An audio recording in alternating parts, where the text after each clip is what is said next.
ትሁት ከነአባባ ቤት ወጣለች። በቃ ተመስገንና ቲና በዚህም በዛም ብለው ተመሰጣጥረው ከነአባባ ቤት ትሁትን አስወጥተዋታል። የመጨረሻ ሙከራውን ተመስገን ሞክሮ ተሳክቶለታል። የትሁትን እህት በማገት በሷ በማስፈራራትና በመደራደር አብረሽኝ ካልሄድሽ ከኔ ጋር ካልኖርሽ እህትሽን እንዳትጠብቂያት ስላላት እህቷን ደግሞ በጣም ስለምትወዳት ለእህቷ ብላ ከነአባባ ቤት ተሰናብታ ከተመስገን ጋር ለመሄድ ተስማምታ አብረው እየሄዱ ናቸው። ተመስገን የመጨረሻውን እድል ሞክሮ ስለተሳካለት በጣም ደስ ብሎታል። ሻንጣውን ሁሉ ይዞታል። እንግዲህ ባል መጫወት ካልቀረማ አግዘኝ አለችው። እሱ እንዲያው ብለሽኝ እንኳን አንቺ ብለሽኝ በቃ ምንም ነገር ሆነልሻለሁ፣ ሁሉን ነገር እጋራለሁ፣ ሸክምሽ ሸክሜ ነው ብሏታል። እንደዛም ብሎ ሻንጣዋን ይዞ ተንከባክቦ ወደ ቤት ይዟት እየሄደ ነው። እሷም እንግዲህ ካሁኑ ስራዋን መስራት ጀምራለች። ይኸውልህ ከእንግዲህ በኋላ ሚስት መሆኔ ካልቀረማ ተሸማቅቄ አንተ ጋር መኖር አልፈልግም፣ እህቴን አሁን እንዲለቋት አድርጋለችው። እሱ በአንድ ስልክ ደውሎ ልቀቋት፣ የተፈለገው ነገር ተሳክቷል፣ ስለዚህ እህቷን ልቀቋት ባስቸኳይ አላቸው። ደስ ብሎታል። ትሁትም እህቷ ስለተለቀቀች ደስ ብሏታል። ተያይዘው እያወሩ ቤት ሄዱ። ቤት ሲሄዱ እንደ አዲስ እየገመገመችው ነው ቤቱን። ተመስገን ጨንቆታል። ያው ፍቅር አይደለ፣ በቃ ሁሉን የምትለውን ነገር በሙሉ አምኗል። እና አሁን ምግብ ያስፈልገናል። ምግብ ለመስራት ደግሞ ጉድ ማለት አለብኝ። እንደገና ደግሞ መቸስ አብረን ካደርን መተኛት ሳል አይደለ፣ ለመተኛት ደግሞ ፍራሽ ደግሞ ይሄ ያለው አይበቃም። ስለዚህ ሁለታችን የሚሆን ፍራሽ ያስፈልጋል ትለዋለች። ተመስገን እንግዲህ በኋላ በቃ ሌላ የሚፈጠር ነገር የለም ብሎ የመጨረሻ ደስታ የሚባለው ድረስ እየተደሰተ ነው። የደስታ ጥግ። ስለዚህ ፍራሽ ሊገዛ ተመስገን ሞኙ ነገሩ ፍቅር ጅል ያደርጋል አይደለ? ፍራሽ ሊገዛ ሄደ። በዚህን ጊዜ ትሁት ማድረግ ያለባትን አደረገች። እህቷ ጋር ደውላ ልጇን ይዛ ወደ አጎታቸው እንዲሄዱና ከዚያ እንዲደበቁ፣ ሌላ ከዚህም መረር ያለ ነገር ከመጣም ለፖሊስ እንዲያመለክቱ አሳስባ፣ እሷ ደግሞ ከአሁን በፊት ባዘጋጀችው ሴታፕ መሰረት ለደላላ ደውላ ነበረ ሌላ ቤት ለመቀጠር። እንግዲህ ተመስገንን ተደብቃ መጀመሪያም ከተመስገን ጋር አብራ የሄደችው እህቷን ለማስለቀቅ እንጂ አብራ ለመኖር አልነበረም። ተመስገን ግን መስሎትም ተታለለ። ተመስገን በተባለው መሰረት ፍራሽ ሊገዛ ወጥቶ ከገዛ በኋላ ወደ ተመልሶ ቤት ሲመጣ ትሁት ቤት የለችም። ለካ ትሁት መጀመሪያ በተደራደረችው ባስቀመጠችው አቅጣጫ መሰረት ለደላላው ደውላ፣ ደላላው ደግሞ አዲሱ አሰሪ ቤት ይዟት ሄደ። አዲሱ አሰሪ ቤት ደግሞ ጉድ ነው። በቃ ያልቃን ብለን ነበር። ይህ ድራማ ይቀጥላል። ገራሚ ቤት ገብተዋል። የቤቱ ባለቤት ትልቅ ናቸው፣ የተከበሩ ቀብራር ያሉ። ቤት ውስጥ ደግሞ ትሁት ልጅ ብላ ነው የገመተቻት። ትክክል ብላለች። እንዲያውም የልጅ ልጅም ሆነም ትችላለች። ግን ሚስት ሆና ተገኘች። ቤቲ ትባላለች። ቤቲ እንደሆነች ነው የተዋወቀች። የቤቱ ጌታ ደግሞ ቀብረር ያሉ ናቸው። አቶ ገዛኸኝ ይባላሉ። ቤቱ ቀብረር ያለ ኮራ ያለ ነገር ነው።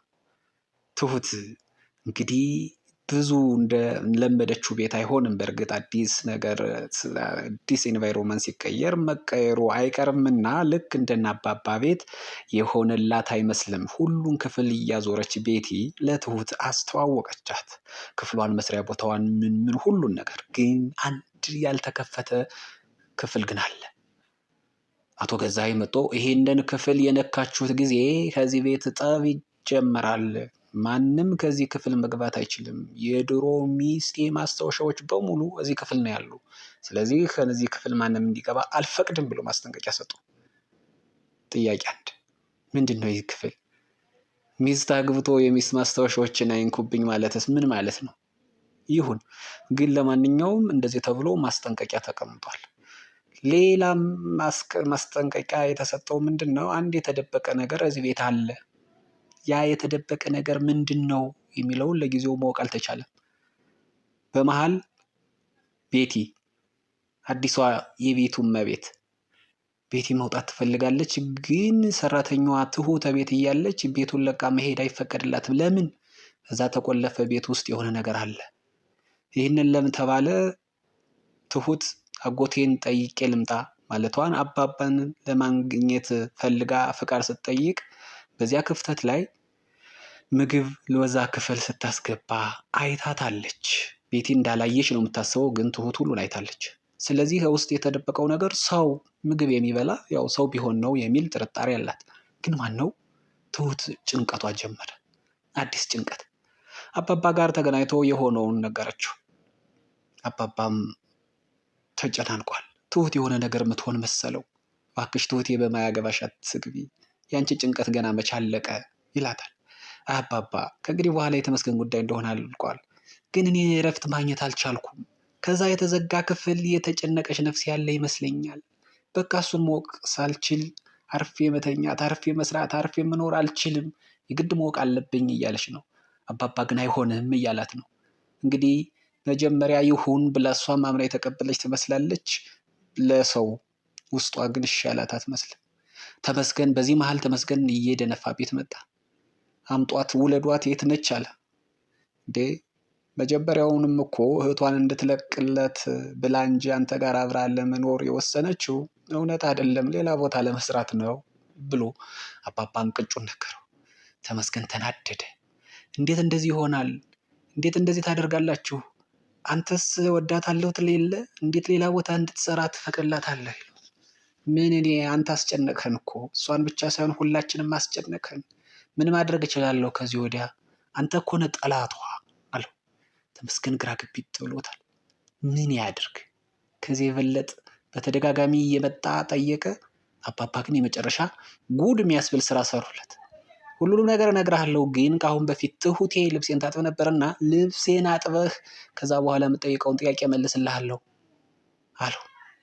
ተመስገንም እንግዲህ ወደሽ ከተደፋሽ ነገሩ ሆኖበት የአባባን ልብስ ሙሉ በሙሉ አጠበለት። ካሌብ ለስራ ወጣ ስላለ ቤት ውስጥ ማንም የለም። እንግዲህ ማንም አለመኖሩ ትሁት እያሳሰባት ነው። አባባ ማን ይንከባከባል? ልብሱን ማን ያጥብለታል? ምግብ ማን ያዘጋጅለታል? የሚለው ያሳስባት ነበረ። ልብስ አጣቢ ተገኝቷል። ተመስገን ምን ምርጥ አድርጎ ነው ያጠበው።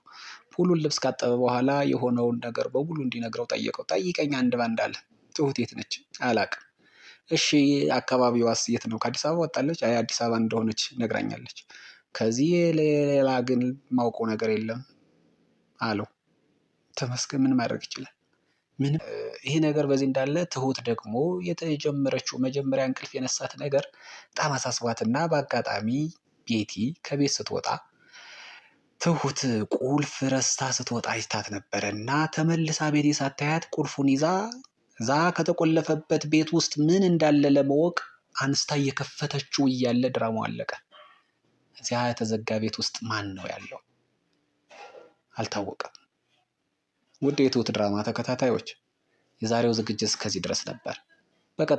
ቀጣዩን ክፍል ይዘን እንቀርባለን። እስከዚያው ድረስ መልካሙ ነገር ሁሉ ከእናንተ ጋር ይሁን። ሰላም።